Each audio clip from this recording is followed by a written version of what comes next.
Hi everyone. இன்றைக்கி நம்ம பார்க்குறது வந்து லேண்ட் கேபிள் டெஸ்டர்னு பார்ப்போம்.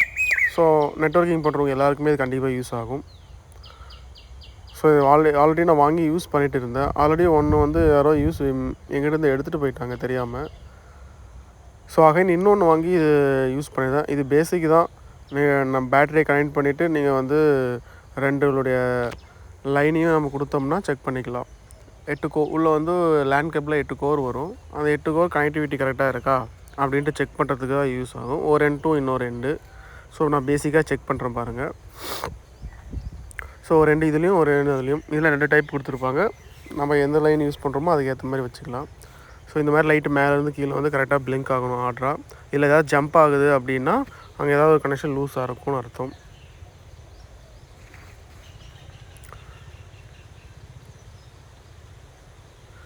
பட் இதில் என்ன பிரச்சனைனா இந்த டிவைஸை வந்து டேமேஜ் ஆகிடுச்சு. காரணம் நான் அதில் டேரெக்டாக பியூஐலேருந்து வர லைனை கொடுத்துட்டேன்.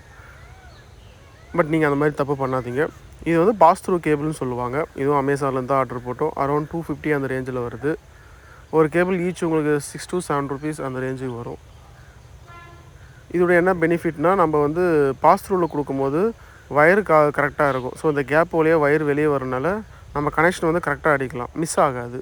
ஸோ அதுக்காக இதை யூஸ் பண்ணிக்கலாம். ட்ரெடிஷ்னலாக வர இதில் வந்து இந்த மாதிரி வராது. ஸோ நீங்கள் இடத்துக்கு ஏற்ற மாதிரி இதை யூஸ் பண்ணிக்கலாம். பிகினராக பழகிறவங்க இதை வச்சு நீங்கள் பழகிக்கலாம். Thank you guys.